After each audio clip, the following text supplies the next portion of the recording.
رہے ہیں حدیث سیریز۔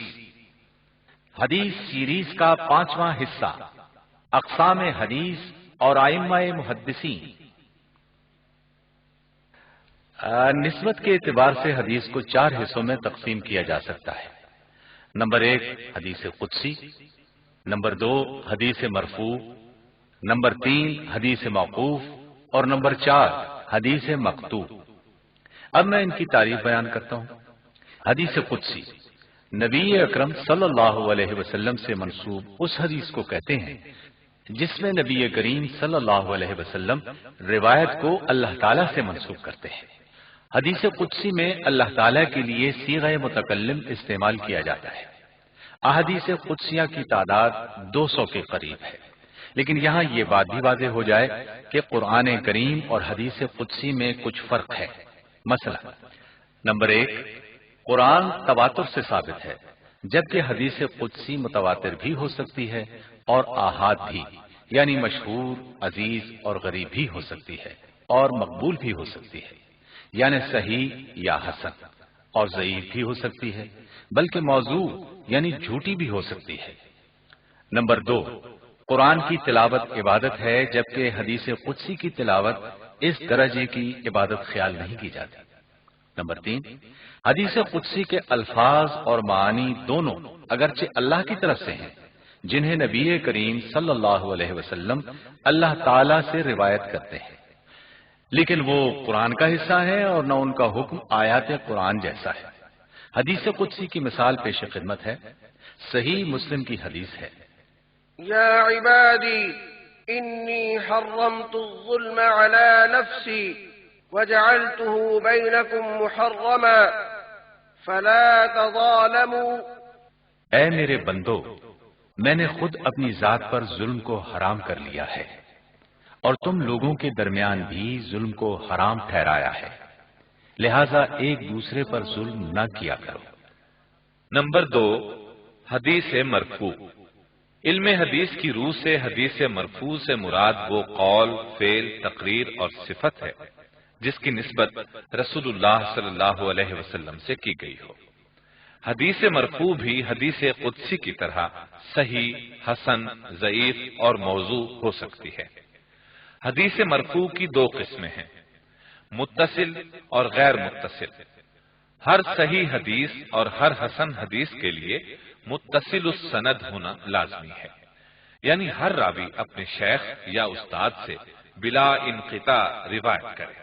حدیث غیر متصل میں ایک یا ایک سے زائد راویوں کا ذکر نہیں ہوتا، یعنی سند منقطع ہوتی ہے۔ حدیث غیر متصل کی 3 قسمیں ہیں۔ نمبر 1 حدیث مرسل، نمبر 2 حدیث منقطع، نمبر 3 حدیث معضل۔ حدیث مرسل کے بارے میں سنیے۔ علم حدیث کی اصطلاح میں جس حدیث کی سند کا آخری حصہ ساقط ہو، یعنی تابعی سے اوپر کے راوی کا ذکر نہ ہو، وہ مرسل کہلاتی ہے۔ دوسرے الفاظ میں تابعی صحابی کا ذکر چھوڑ جاتا ہو۔ اس میں اس بات کا بھی خدشہ ہوتا ہے کہ صحابی کے ساتھ ساتھ کسی اور تابعی کا نام بھی شریک یا حذف کر دیا گیا ہو۔ اب مرسل حدیث کی مثال پیش کرتا ہوں۔ حدیث صحیح مسلم کی ہے، حدثني محمد بن رافع حدثنا حجين بن المثنى حدثنا الليث عن عقيل عن ابن شهاب عن سعيد بن المسيب أن رسول الله صلى الله عليه وسلم نهى عن بيع المزابنة۔ محمد بن رافع نے مجھ سے بیان کیا کہ ہمیں حجین بن مثنیٰ نے بتایا کہ ہم سے لیث نے حدیث بیان کی جسے انہوں نے عقیل سے، عقیل نے ابن شہاب سے اور ابن شہاب نے سعید بن مسیب سے روایت کی کہ رسول اللہ صلی اللہ علیہ وسلم نے درخت پر لگے ہوئے پھلوں کو فروخت کرنے سے منع فرمایا۔ اس حدیث کی سند میں صحابی کا نام محذوف ہے، اس لیے یہ مرسل ہے۔ اب رہی یہ بات کہ حدیث مرسل کو قبول کیا جاتا ہے یا نہیں، اس بارے میں اختلاف پایا جاتا ہے۔ بعض علماء نے چند شرائط کے ساتھ مرسل حدیث کو قبول کرنے کی اجازت دی ہے۔ وہ شرائط یہ ہیں: نمبر 1 مرسل راوی بہت بڑے اور ثقہ تابعین میں سے ہو۔ نمبر 2، دوسرے حفاظ اس روایت سے اختلاف نہ کریں۔ نمبر 3، یہ حدیث کسی دوسری سند سے بھی مروی ہو۔ اب حدیث منقطع کے بارے میں بتاتا ہوں۔ حدیث منقطع علم حدیث کی اصطلاح میں اس حدیث کو کہتے ہیں جس کی سند میں کسی جگہ انقطاع پایا جائے، چاہے یہ انقطاع ابتدا میں ہو، درمیان میں ہو یا آخر میں۔ لیکن امام نووی کے نزدیک منقطع حدیث وہ حدیث ہے جس میں تابعی کا نام حذف کر دیا گیا ہو، یعنی تبع تابعی کسی صحابی سے روایت کرے، جیسا کہ امام مالک رحمہ اللہ تبع تابعی ہیں۔ انہوں نے مشہور صحابی ابن عمر رضی اللہ عنہما سے روایت کی ہے۔ ظاہر ہے یہاں درمیان میں تابعی کا نام نہیں ہے۔ تیسرے نمبر پر حدیث موزل ہے۔ علم حدیث کی اصطلاح میں موزل اس حدیث کو کہتے ہیں جس کی سند میں ایک سے زیادہ راوی کم از کم 2 حذف کر دیے گئے ہوں۔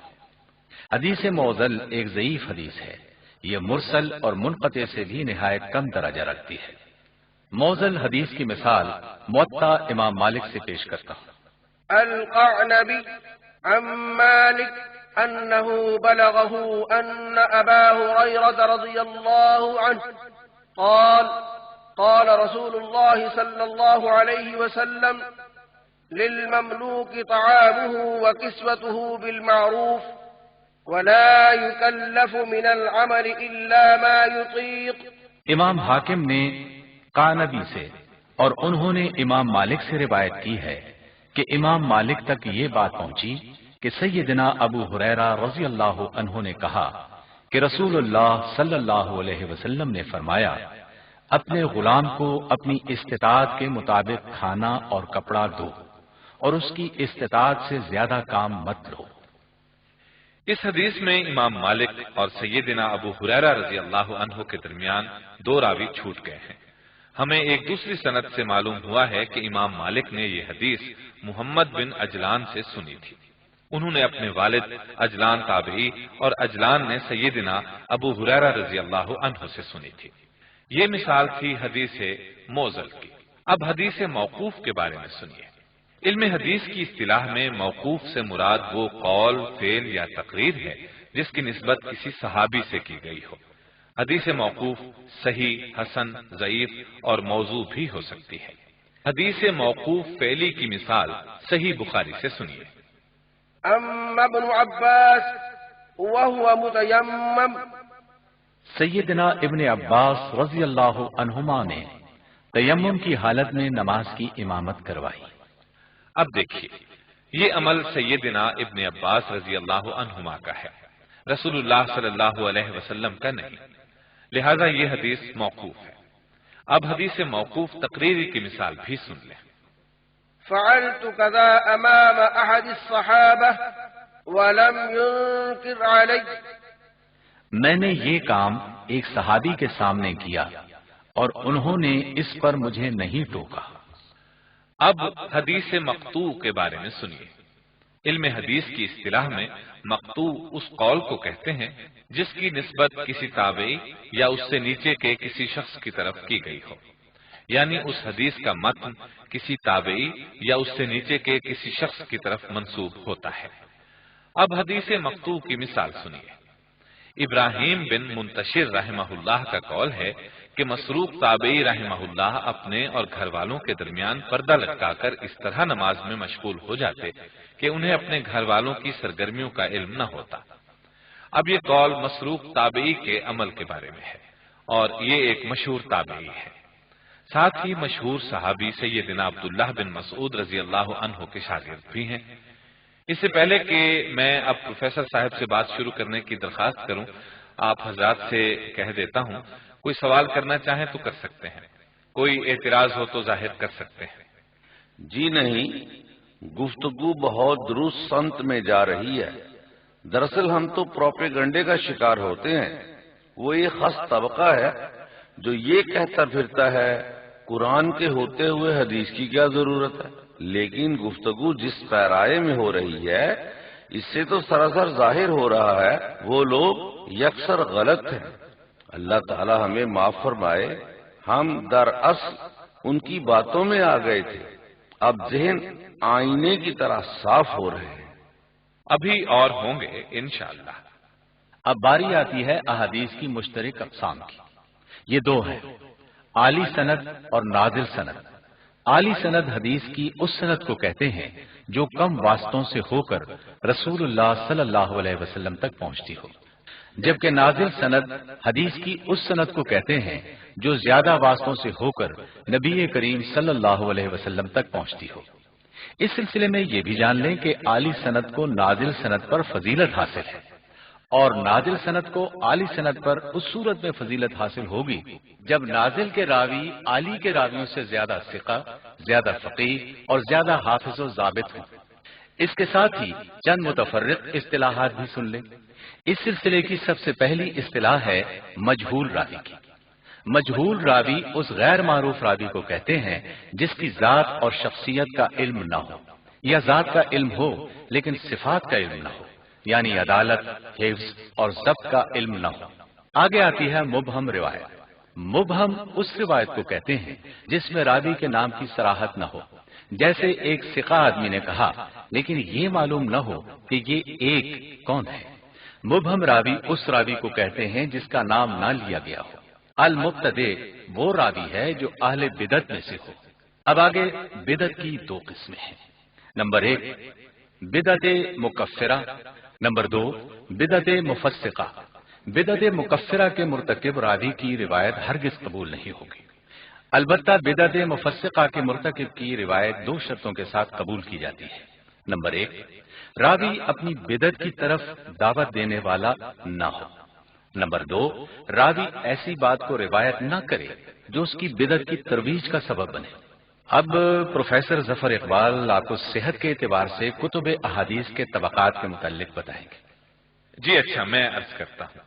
محدثین نے روایات کی صحت اور قوت کے لحاظ سے تمام کتب حدیث کو 4 طبقات میں تقسیم کیا ہے۔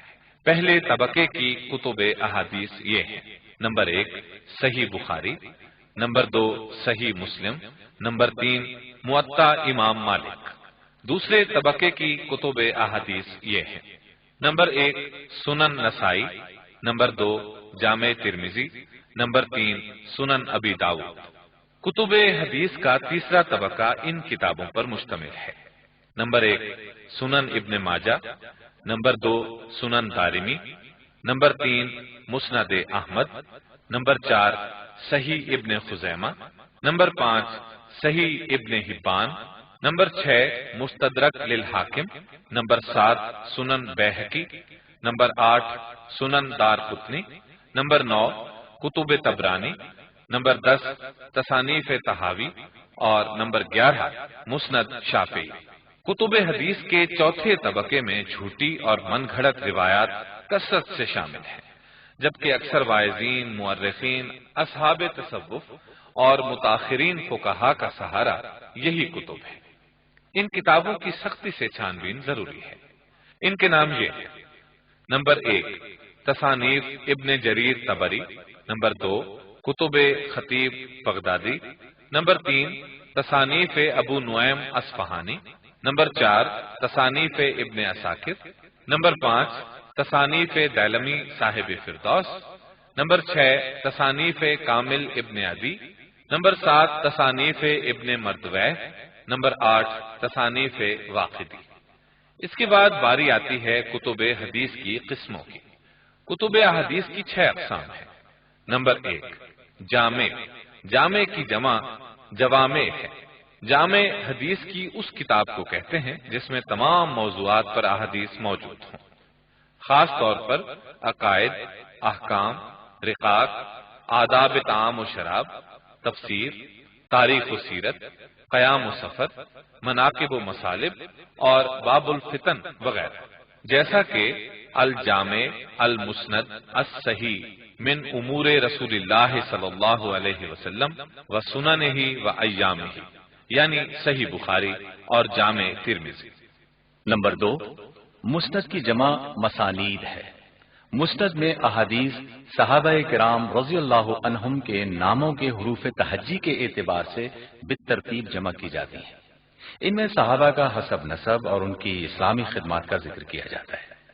پھر ان سے مروی احادیث درج کی جاتی ہیں، جیسا کہ مسند امام احمد بن حنبل، مسند ابی داود طیالسی، مسند بقی بن مخلد۔ نمبر 3، موجم۔ موجم کی جمع معاجم ہے۔ موجم میں احادیث بالترتیب حروف تہجی، شیوخ، بلدان اور قبائل کے ناموں کے لحاظ سے درج کی جاتی ہیں، جیسا کہ موجم الکبیر للطبرانی، موجم الاوسط للطبرانی اور موجم الصغیر للطبرانی۔ نمبر 4، مستدرک۔ مستدرک کی جمع مستدرکات ہے۔ مستدرک حدیث کی اس کتاب کو کہتے ہیں جس میں کسی دوسرے مصنف کی شرائط کے مطابق احادیث جمع کی جائیں جو اصل مصنف کی کتاب میں موجود نہ ہوں۔ مثلا مستدرک حاکم علی الصحیحین، اس کے مصنف امام حاکم نیشاپوری ہیں۔ اس کتاب میں امام حاکم نے امام بخاری اور امام مسلم کی شرائط کے مطابق احادیث جمع کی ہیں۔ نمبر 5، مستخرج۔ مستخرج کی جمع مستخرجات ہے۔ مستخرج میں حدیث کا عالم کسی دوسرے مصنف کی کتاب میں درج احادیث کو اپنی سند سے بیان کرتا ہے، اس طرح یہ دوسری سند پہلی سند سے کسی مرحلے پر جا ملتی ہے۔ مثلا مستخرج ابی بکر اسماعیل علی صحیح البخاری، مستخرج ابی اوانا علی صحیح المسلم، مستخرج ابی علی توسی علی الترمذی، مستخرج محمد بن عبد المالک بن ایمان علی سنن ابی داود۔ نمبر 6، مصنف۔ مصنف میں ہر صحابی کی روایات کو فقہی ابواب کی ترتیب کے ساتھ مرتب کیا جاتا ہے۔ مثلا مصنف عبد الرزاق۔ اب سوال یہ ہے صحیح احادیث کہاں مل سکتی ہیں؟ اس سلسلے کا پہلا نام ہے صحیح بخاری۔ یہ امام بخاری کی تالیف ہے۔ اس کا پورا نام الجامع المسند الصحیح من امور رسول اللہ صلی اللہ علیہ وسلم وسننہ وایامہ ہے۔ صحیح بخاری کے بارے میں کہا گیا ہے اصح الکتب بعد کتاب اللہ صحیح البخاری، قرآن کے بعد صحیح ترین کتاب صحیح بخاری ہے۔ امام بخاری نے 16 سال کی مدت میں اس کتاب کو مکمل کیا۔ اس میں تعلیقات کے ساتھ کل احادیث کی تعداد 9082 ہے۔ تعلیقات سے مراد وہ احادیث ہیں جن کی سند میں بعض راویوں کا ذکر حذف کر دیا گیا ہو۔ اس میں مقرر احادیث کے ساتھ روایات کی کل تعداد 7275 ہے۔ تکرار کے بغیر احادیث کی کل تعداد علامہ قاسم الرفاعی کی تحقیق اور ترقیم کے مطابق 2360 ہے۔ صحیح بخاری میں 22 ثلاثیات ہیں۔ ثلاثیات ان احادیث کو کہا جاتا ہے جن کی سند 3 واسطوں سے رسول اللہ صلی اللہ علیہ وسلم تک پہنچ جاتی ہے۔ مولانا عبد الرحمان صاحب اب آپ بیان فرمائیں۔ بہت بہتر۔ صحیح بخاری کے بعد درجہ ہے صحیح مسلم کا۔ یہ امام مسلم رحمہ اللہ کی تالیف ہے۔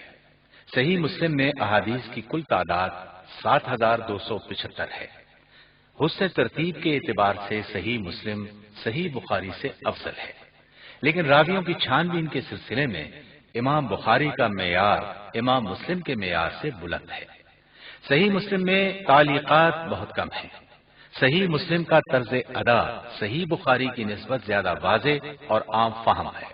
علامہ محمد فؤاد عبد الباقی نے حال ہی میں جو نسخہ شائع کیا ہے اس میں احادیث کی تعداد مقررات حذف کرنے کے بعد 3033 ہے اور مقررات کے ساتھ 5777 ہے۔ یہ بات بھی یاد رہے کہ امام بخاری اور امام مسلم کو شیخین کہتے ہیں۔ وہ حدیث جس کی تخریج امام بخاری اور امام مسلم دونوں نے کی ہو اسے متفقن علیہ کہتے ہیں۔ ان کی تعداد 2326 ہے۔ جزوی اختلافات کو مد نظر رکھا جائے تو یہ تعداد کم ہو کر 1906 رہ جاتی ہے۔ علامہ محمد فؤاد عبد الباقی نے اللؤلؤ والمرجان کے نام سے ان تمام احادیث کو جمع کر دیا ہے جو صحیح بخاری اور صحیح مسلم میں ہیں۔ اس کتاب کا اردو ترجمہ بھی شائع ہو چکا ہے۔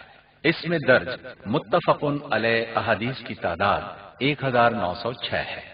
اب میں حدیث کی اس کتاب کا ذکر کروں گا جو تیسرے نمبر پر ہے، وہ ہے موطا امام مالک۔ یہ کتاب 130 ہجری اور 140 ہجری کے درمیان لکھی گئی۔ امام مالک رحمہ اللہ کا انتقال 179 ہجری میں ہوا۔ موطا میں امام مالک نے کل 1720 روایات جمع کی ہیں۔ ان میں سے مرفوع 600، مرسل 222 اور موقوف 617 ہیں۔ تابعین کے اقوال 275 ہیں۔ موطا امام مالک میں احادیث رسول صلی اللہ علیہ وسلم کے علاوہ صحابہ، تابعین اور تبع تابعین کے فتاوی موجود ہیں۔ چونکہ موطا حدیث کی خالص کتاب نہیں ہے اور اس میں صحابہ اور تابعین کے فتاوی بھی شامل ہیں، اس لیے عام طور پر اسے صحاح ستہ میں شامل نہیں کیا جاتا، ورنہ موطا کی احادیث بخاری اور مسلم کی احادیث کی ہم پلہ ہیں، اور کیوں نہ ہو، یہ 1 صدی پہلے لکھی گئی۔ یہ احادیث 2 یا 3 واسطوں سے رسول اللہ صلی اللہ علیہ وسلم تک پہنچ جاتی ہیں۔ موطا میں 40 سنایات ہیں، یعنی حدیث صرف 2 واسطوں سے نبی کریم صلی اللہ علیہ وسلم تک پہنچ جاتی ہے۔ موطا کے لفظی معنی ہے روندا ہوا، یعنی جس پر عام علماء اور اکابر چلے ہوں یا جن پر سب نے اتفاق کیا ہو۔ 4 فقہا میں سے یہ اعزاز امام مالک کو حاصل ہے کہ حدیث کی کتاب خود ان کے قلم سے ہے، جبکہ مسند امام ابو حنیفہ، مسند شافعی اور مسند احمد ان کے شاگردوں کے قلم سے ہے۔ شاہ ولی اللہ محدث دہلوی کا قول ہے کہ امام شافعی کی کتاب الام اور امام محمد کی کتاب الآثار کی فقاہت موطا امام مالک ہی کی مرہون منت ہے۔ عباسی خلفاء مہدی، ہادی، ہارون الرشید، امین اور مامون نے موطا امام مالک کے لیے بغداد سے حجاز کا سفر کیا۔ موطا امام مالک کی کئی شرحیں لکھی گئی، ان میں خطابی، قاضی ایاز، سیوطی، زرقانی اور شاہ ولی اللہ رحمت اللہ علیہم کی شرحیں مشہور ہیں۔ بخاری، مسلم، ابو داود، نسائی، ترمذی اور ابن ماجہ کو عام طور پر صحاح ستہ کہا جاتا ہے، لیکن یہ بات یاد رہے کہ ان 6 میں سے صرف امام بخاری اور امام مسلم ہی نے صحیح احادیث کا التزام کیا ہے، یعنی انہوں نے اپنے پر یہ بات لازم کی ہے کہ صحیح احادیث ہی شامل کریں گے۔ ان 2 کے علاوہ جو 4 کتب ہیں ان کو سنن اربعہ کہا جاتا ہے، ان میں صحیح، حسن اور ضعیف ہر قسم کی احادیث شامل ہیں۔ ان 4 کتابوں کو تغلیباً صحاح کہا جاتا ہے، اس لیے کہ ان کا غالب صرف صحیح احادیث پر مشتمل ہے، ورنہ صحاح ستہ کا یہ مطلب نہیں کہ ان میں سبھی احادیث صحیح ہیں، بلکہ اس کا مطلب یہ ہے کہ یہ صحیح ترین کتب حدیث ہیں جن پر اعتبار کیا جا سکتا ہے، اور ان کی زیادہ تر تعداد صحیح احادیث پر مشتمل ہے۔ بعض علماء نے سنن ابن ماجہ کی بجائے سنن دارمی کو صحاح ستہ میں شامل کیا ہے۔ سنن دارمی میں منکر اور شاذ روایات بہت کم ہیں، اس کی سندیں عالی ہیں اور دارمی کی ثلاثیات بخاری کی ثلاثیات سے زیادہ ہیں۔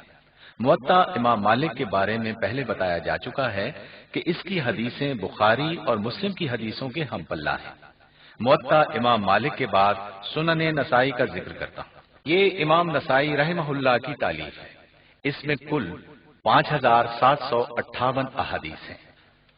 شیخ عبد الفتاح ابو غدہ نے شرح سیوطی اور حاشیہ سندھی کے ساتھ اسے 8 جلدوں میں تحقیق کے ساتھ شائع کیا ہے۔ سنن نسائی میں ضعیف احادیث کی تعداد سب سے کم ہے اور اس میں کوئی موضوع حدیث نہیں ہے۔ علامہ ناصر الدین البانی رحمہ اللہ نے صحیح نسائی اور ضعیف نسائی کو الگ الگ شائع کیا ہے۔ ان کے اعداد و شمار کے مطابق سنن نسائی میں 5296 احادیث صحیح ہیں، جبکہ ضعیف احادیث صرف 447 ہیں۔ اس طرح کل تعداد 5743 ہے۔ اب سنیے جامع ترمذی کی تفصیل۔ یہ امام ترمذی رحمہ اللہ کی تالیف ہے۔ جامع ترمذی میں احادیث کی تعداد علامہ عزت عبداللہ عباس کی تحقیق اور ترقیم کے مطابق 3963 ہے۔ امام ترمذی اگرچہ صحیح احادیث کے ساتھ حسن اور ضعیف روایات بھی نقل کرتے ہیں، لیکن یہ حدیث کا ساتھ ساتھ درجہ بھی بیان کرتے ہیں اور وجہ بھی بیان کرتے ہیں کہ فلاں حدیث ضعیف کیوں ہے۔ امام ترمذی صحابہ کرام، تابعین اور فقہائے اسلام کے مختلف اقوال اور فتاوی بھی نقل کرتے ہیں۔ شیخ ناصر الدین البانی رحمہ اللہ نے جامع ترمذی کی بھی صحیح اور ضعیف احادیث کو الگ الگ شائع کر دیا ہے۔ ان کے مطابق جامع ترمذی میں صحیح احادیث 3402 ہیں، جبکہ ضعیف احادیث 832 ہیں۔ اس طرح مکمل ملا کر اس میں 4234 احادیث ہیں۔ اس کے بعد باری آتی ہے سنن ابی داود کی۔ یہ امام ابو داود رحمہ اللہ کی تالیف ہے۔ یہ کتاب فقہی اور قانونی مسائل کا بہترین ماخذ ہے۔ اس میں کل 4800 احادیث ہیں، جبکہ مقرر روایات کے ساتھ سنن ابی داود میں احادیث کی تعداد 5182 ہے۔ خود امام ابو داود رحمۃ اللہ علیہ فرماتے ہیں کہ میں نے اپنی کتاب میں کوئی ایسی حدیث درج نہیں کی جو تمام علماء حدیث کے نزدیک قابل ترک ہو۔ امام صاحب ضعیف روایتوں کے ضعف کی تشریح بھی کر دیتے ہیں۔ شیخ ناصر الدین البانی رحمہ اللہ نے سنن ابی داود کی بھی صحیح اور ضعیف احادیث کو الگ الگ شائع کر دیا ہے۔ ان کے اعداد و شمار کے مطابق سنن ابی داود میں 4147 احادیث صحیح ہیں۔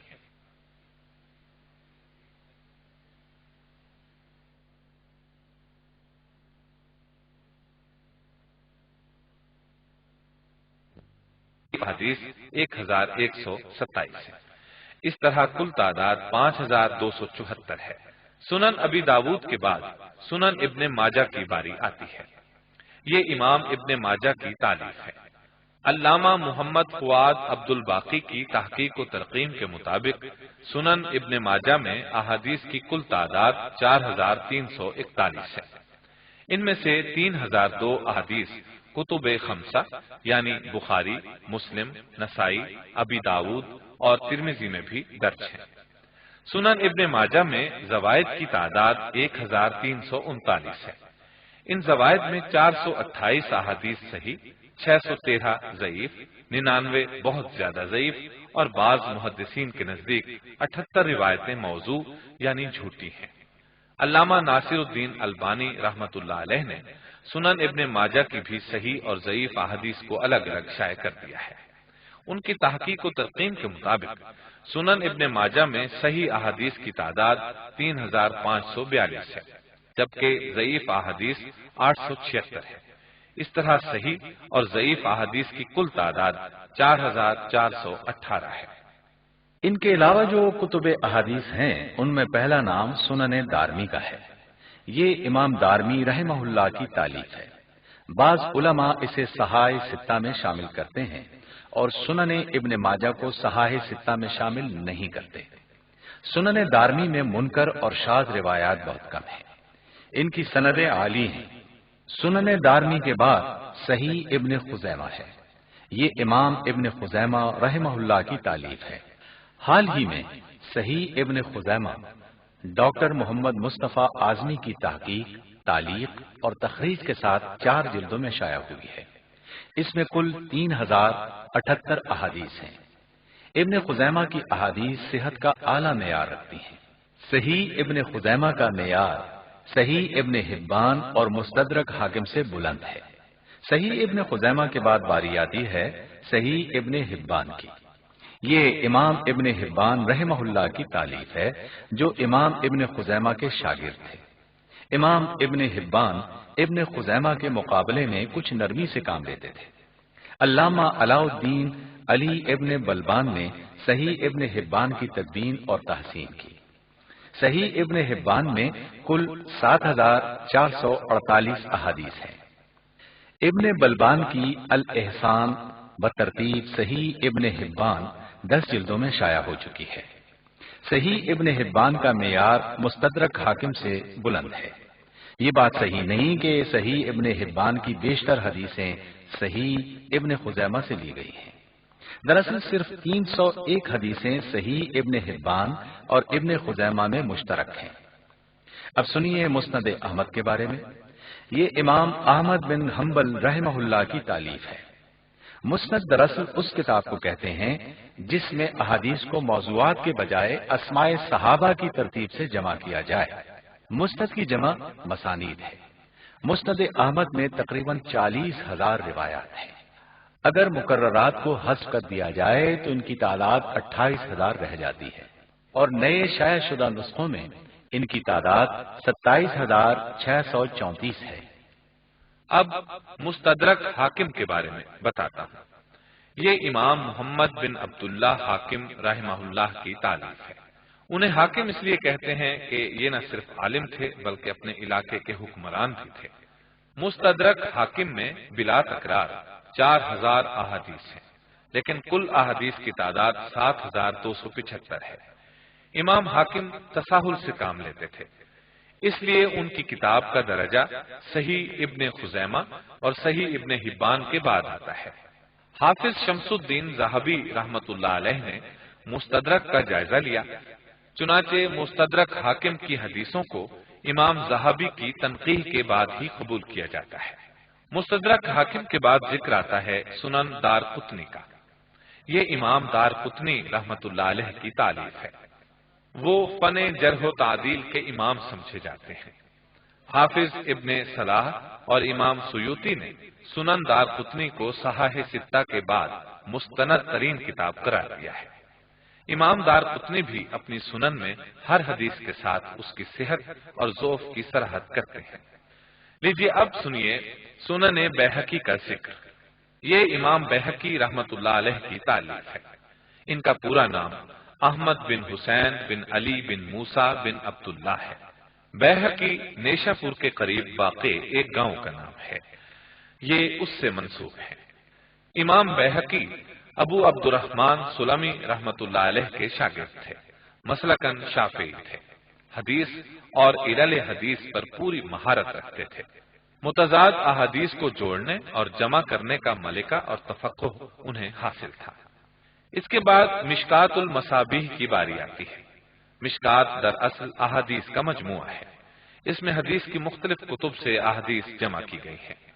سب سے پہلے حسین بن مسعود بغوی نے مصابیح السنہ کے نام سے یہ کتاب مرتب کی تھی۔ اس کے ہر باب کی 2 فصلیں بنی، پہلی فصل میں بخاری اور مسلم کی، اور دوسری فصل میں ترمذی، ابو داود، نسائی اور ابن ماجہ کی احادیث جمع کی گئی تھی۔ اس کے تقریباً 200 سال بعد ولی الدین محمد بن عبداللہ الخطیب العمری رحمت اللہ علیہ نے اس کے ہر باب میں تیسری فصل کا اضافہ کیا اور اس کا نام مشکات المصابیح رکھا۔ یاد رہے، تیسری فصل میں صحیح، حسن، ضعیف اور موضوع ہر قسم کی روایات ہیں۔ علامہ محمد ناصر الدین البانی کی تحقیق و تخریج کے ساتھ 6 جلدوں میں شائع ہونے والے نئے ایڈیشن ہدایت الروات میں کل 6,249 احادیث ہیں۔ اب صحیح احادیث کے مراتب سنیے۔ صحیح احادیث کو مختلف مراتب میں تقسیم کیا گیا ہے۔ پہلا درجہ سب سے اعلیٰ اور آخری درجہ سب سے ادنا سمجھا جاتا ہے۔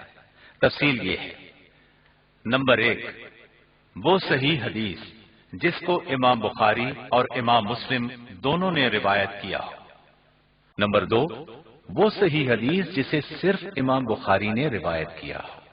نمبر 3، وہ صحیح حدیث جسے صرف امام مسلم نے روایت کیا ہو۔ نمبر 4، وہ صحیح حدیث جو شیخین یعنی امام بخاری اور امام مسلم کی شرائط پر پوری اترتی ہو لیکن صحیح بخاری اور صحیح مسلم میں نہ ہو۔ نمبر 5، وہ صحیح حدیث جو امام بخاری کی شرائط پر پوری اترتی ہو لیکن صحیح بخاری میں نہ ہو۔ نمبر 6، وہ صحیح حدیث جو امام مسلم کی شرائط پر پوری اترتی ہو لیکن صحیح مسلم میں نہ ہو۔ اور نمبر 7، وہ صحیح حدیث جو ابن خزیمہ اور ابن حبان کے نزدیک صحیح ہو لیکن شیخین یعنی بخاری اور مسلم کی شرط پر پوری نہ اترتی ہو۔ پروفیسر ظفر اقبال صاحب، آج ذرا امام بخاری، امام مسلم اور امام مالک کے مختصر حالات بیان فرما دیں۔ شکریہ جی اچھا، امام بخاری رحمت اللہ علیہ سے شروع کرتا ہوں۔ امام محمد بن اسماعیل بن ابراہیم بخاری 194 ہجری میں پیدا ہوئے اور 256 ہجری میں سمرقند کے قریب ایک گاؤں خرتنگ میں وفات پائی۔ امام بخاری رحمت اللہ علیہ نے طلب حدیث میں 2 مرتبہ ملک شام اور مصر کا دورہ کیا، 4 مرتبہ بصرہ گئے، کئی مرتبہ کوفہ اور بغداد کا سفر کیا۔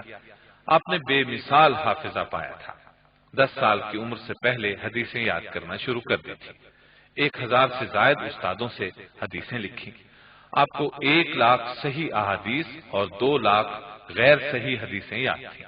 یہاں یہ بات یاد رکھیے کہ محدثین کی اصطلاح میں مختلف سند رکھنے والی ایک ہی متن کی روایتوں کو الگ الگ حدیث سمجھا جاتا ہے۔ صحیح بخاری آپ کی مشہور تالیف ہے۔ صحیح بخاری کو آپ نے تالیف کے بعد اپنے وقت کے بڑے بڑے محدثین کے سامنے پیش کیا، جن میں امام احمد بن حنبل، یحییٰ بن معین اور ابن المدینی شامل ہیں۔ سب نے آپ کی کتاب کو پسند کیا۔ محمد بن سلیمان ابن فارس نے کہا، میں نے امام بخاری سے سنا، وہ کہتے تھے، میں نے رسول اللہ صلی اللہ علیہ وسلم کو خواب میں دیکھا جیسے میں آپ کے سامنے کھڑا ہوں، اور میرے ہاتھ میں ایک پنکھا ہے جس سے میں مکھیاں اڑا رہا ہوں۔ تو میں نے اس خواب کی تعبیر بعض تعبیر بتانے والوں سے پوچھی۔ انہوں نے کہا، تم رسول اللہ صلی اللہ علیہ وسلم پر سے جھوٹ کو اڑا دو گے، یعنی ان روایتوں کو جو لوگ خود گھڑ کر آپ سے منسوب کرتے ہیں۔ امام بخاری فرماتے ہیں، تعبیر بتانے والوں کی اس تعبیر نے مجھے صحیح بخاری کی تالیف پر مستعد کیا۔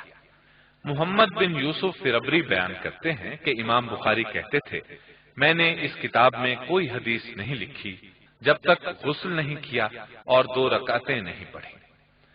امام بخاری کو فقہی مسلک کے اعتبار سے علامہ سبکی اور ابن حجر نے شافعی کہا ہے، جبکہ حافظ ابن القیم انہیں حنبلی قرار دیتے ہیں۔ بعض علماء نے انہیں مجتہد مطلق بھی کہا ہے۔ امام بخاری کے مشہور استادوں میں سے چند کے نام یہ ہیں: اسحاق بن راہویہ، علی بن مدینی، ضحاک بن مخلد، عبید اللہ بن موسیٰ عبسی، عبد القدوس بن حجاج خولانی اور محمد بن عبداللہ انصاری رحمت اللہ علیہ۔ یہ تو تھے ان کے استاد۔ شاگردوں کے نام یہ ہیں: امام ترمذی، امام مسلم، ابراہیم بن اسحاق اور محمد بن احمد دولابی رحمت اللہ علیہ۔ ان کے علاوہ کئی ہزار طلبہ نے آپ سے صحیح بخاری کا درس لیا۔ صحیح بخاری کی جمع اور تالیف میں آپ نے 16 سال صرف کیے۔ صحیح بخاری کی 80 سے زائد شرحیں لکھی گئیں۔ ان میں مشہور یہ ہیں: فتح الباری از حافظ ابن حجر اسقلانی، عمدۃ القاری از بدر الدین عینی، ارشاد الساری از علامہ قسطلانی۔ اب سنیے امام مسلم رحمہ اللہ کے حالات۔ امام مسلم بن حجاج بن مسلم قشیری نیشاپوری بھی امام بخاری کی طرح حدیث کے بہت بڑے استاد تھے۔ 204 ہجری میں نیشاپور کے مقام پر پیدا ہوئے۔ علم کی طلب میں عراق، حجاز، شام اور مصر کا دورہ کیا۔ امام بخاری کے اساتذہ سے بھی فیض حاصل کیا۔ آپ کی تالیف یعنی صحیح مسلم کا درجہ صحیح بخاری کے بعد ہے۔ صحیح مسلم کی 15 سے زیادہ شرحیں لکھی گئی ہیں۔ سب سے زیادہ مشہور شرح امام نووی رحمہ اللہ کی ہے۔ امام بخاری کی طرح امام مسلم کو بھی اکثر علماء نے شافعی قرار دیا ہے، لیکن بعض مسائل میں امام مسلم نے امام شافعی سے اختلاف بھی کیا ہے۔ درست بات یہ ہے کہ وہ امام بخاری کی طرح خود مجتہد تھے۔ امام مسلم کے یہ اساتذہ مشہور ہیں: سعید بن منصور، امام احمد بن حنبل، ہرملہ بن یحییٰ، اسحاق بن راہویہ، ابو مصعب، عمرو بن سباد، یحییٰ بن یحییٰ رحمت اللہ علیہ۔ آپ کے نامور شاگرد یہ ہیں: امام ترمذی، موسیٰ بن ہارون، محمد بن عبد الوہاب الفراء، حسین بن محمد بن زیاد، ابو حاتم رازی، ابو عوانہ یعقوب بن اسحاق، علی بن حسین رحمت اللہ علیہ۔ امام مسلم نے 261 ہجری میں نیشاپور کے مقام پر وفات پائی۔ امام مسلم کے بعد امام مالک بن انس رحمت اللہ علیہ کے بارے میں سنیے۔ امام مالک بن انس مدینہ منورہ میں 93 ہجری میں پیدا ہوئے۔ آپ نے مدینہ منورہ ہی میں 86 سال کی عمر میں 179 ہجری میں وفات پائی۔ آپ عالم المدینہ اور امام و دار الہجرہ کہلائے۔ موطا آپ کی مایہ ناز تالیف ہے۔ اس کی تالیف میں 40 سال لگے۔ موطا امام مالک میں رسول اللہ صلی اللہ علیہ وسلم کی احادیث کے علاوہ صحابہ اور تابعین کے اقوال اور آثار بھی ہیں۔ موطا کی کئی شرحیں لکھی گئیں۔ ان میں علامہ ابن عبد البر، جلال الدین سیوطی، شاہ ولی اللہ محدث دہلوی کی شرحیں مشہور ہیں۔ امام مالک کا زمانہ چونکہ رسول کریم صلی اللہ علیہ وسلم سے بہت نزدیک ہے، اس لیے موطا کی سندوں میں بہت کم واسطے پائے جاتے ہیں۔ آپ کے مشہور اساتذہ یہ ہیں: ربیعۃ الرائے، زید بن اسلم، شریک بن عبداللہ، ابو الزناد، حمید الطویل، نافع زہری، سعید بن ابی سعید المقبوری رحمۃ اللہ علیہ۔ اور آپ کے مشہور شاگرد یہ ہیں: امام شافعی، عبداللہ بن مبارک، محمد بن حسن شیبانی اور عبداللہ بن وہب رحمۃ اللہ علیہ۔ امام مالک کے بعض رفقا اور معاصرین نے بھی آپ سے کسب فیض کیا، مثلا امام اوزاعی، سفیان بن عیینہ، ابن جریج، امام ثوری، لیث بن سعد اور شعبہ بن حجاج رحمۃ اللہ علیہ۔ یہ تھے مشہور ترین 3 محدثین کے مختصر حالات۔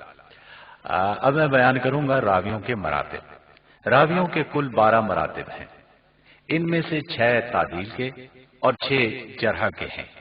تعدیل سے مراد حدیث کے راویوں کی عدالت کی توثیق ہے۔ اس توثیق کے 6 درجے ہیں۔ پہلے 2 درجے اعلیٰ، دوسرے 2 درجے اوسط اور تیسرے 2 درجے ادنا توثیق کا اظہار کرتے ہیں، جبکہ جرح سے مراد یہ ہے کہ حدیث کے راویوں پر تنقید اور اعتراض کرنا، بعض پر ہلکی جرح کرنا، بعض پر سخت جرح کرنا اور بعض پر سخت ترین الفاظ میں جرح کرنا۔ اس کے بھی 6 مراتب ہیں۔ پہلے 2 مرتبوں میں ہلکی جرح ثابت ہوتی ہے، دوسرے 2 میں اس سے شدید تر اور آخری 2 میں شدید ترین ہے۔ اس آخری اور شدید ترین جرح کی روشنی میں راوی دجال، وضاع اور کذاب قرار پاتا ہے۔ تعدیل کے پہلے، دوسرے اور تیسرے درجے کے راویوں کی حدیثیں قابل حجت یعنی قابل استدلال ہیں، اگرچہ ان میں سے بعض کو بعض پر فوقیت حاصل ہے۔ تعدیل میں سب سے اونچا صحابہ کا درجہ ہے۔ حافظ ابن حجر عسقلانی نے راویوں کی عدالت کے سلسلے میں سب سے پہلے صحابہ کو رکھا ہے۔ صحابی وہ شخص ہے جس نے ایمان کی حالت میں رسول اللہ صلی اللہ علیہ وسلم سے ملاقات کی ہو اور اس کا خاتمہ بھی ایمان ہی پر ہوا، اگرچہ درمیانی مدت ارتداد کی حالت میں گزری ہو۔ اس بات پر علماء کا اجماع ہے کہ الصحابة كلهم عدول، تمام صحابہ عادل ہیں، چاہے وہ سیدنا عثمان اور سیدنا علی رضی اللہ عنہما کے دور کے فتنوں میں الجھ ہی کیوں نہ گئے ہوں۔ صحابہ کی عدالت کا مطلب یہ ہے کہ کوئی صحابی آپ صلی اللہ علیہ وسلم کی حدیث کے سلسلے میں دانستہ جھوٹ کا ارتکاب نہیں کر سکتا۔ فتنوں کے دور میں صحابہ کے طرز عمل کو ایسا اجتہاد سمجھا جائے گا جس کے غلط ہونے پر ایک اجر بہرحال موجود ہے، جبکہ صحیح ہونے پر 2 اجر ملیں گے۔ صحابہ شریعت کے حاملین ہیں، اللہ تعالیٰ نے رسول اللہ صلی اللہ علیہ وسلم کی صحبت کے لیے انہیں چنا۔ صحابہ کے زمانے کو رسول اللہ صلی اللہ علیہ وسلم نے خیر القرون یعنی بہترین زمانہ قرار دیا، لہذا تمام صحابہ کو علم حدیث کے سلسلے میں عادل تصور کیا جائے گا۔ یہ تو تھی صحابہ کی تعریف۔ اب راویوں کے مراتب بیان کرتا ہوں۔ پہلے درجے کا راوی قابل حجت اور اعلیٰ درجے کا راوی ہے۔ اس کی توثیق میں افعل یعنی اس میں تفضیل کا صیغہ استعمال کیا جاتا ہے، یا پھر اعلیٰ درجے کے الفاظ سے اس کی توثیق کی جاتی ہے۔ مثلا فلان اثبت الناس یعنی فلاں شخص سب سے زیادہ ثقاہت کا حامل ہے۔ دوسرے اس کے بارے میں بولا جاتا ہے اوثق الناس یعنی لوگوں میں سب سے زیادہ ثقہ ہے۔ تیسرے اس کے بارے میں کہا جاتا ہے فلان الیہ المنتہا فی التثبت یعنی فلاں شخص پختگی میں اپنی انتہا پر ہے۔ یہ تھی پہلے درجے کے راوی کی خصوصیات۔ اب سنیے دوسرے درجے کے راوی کے بارے میں۔ یہ راوی قابل حجت یعنی قابل استدلال ہوتا ہے۔ اس راوی کی توثیق کے لیے 2 صفات استعمال کی جاتی ہیں۔ مثلا نمبر 1 ثقۃ یعنی بہت ہی قابل اعتماد۔ نمبر 2 ثقۃ ثبت یعنی قابل اعتماد اور پختہ۔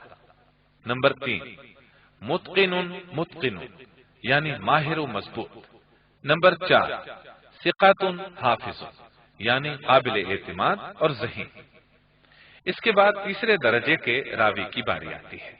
یہ راوی بھی قابل حجت یعنی قابل استدلال ہوتا ہے، لیکن اس راوی کی توثیق کے لیے صرف ایک لفظ استعمال کیا جاتا ہے، جیسے ثقۃ یعنی قابل اعتماد، حجت یعنی قابل حجت، ثبت یعنی پختہ، متقن یعنی ماہر، عدل یعنی عادل۔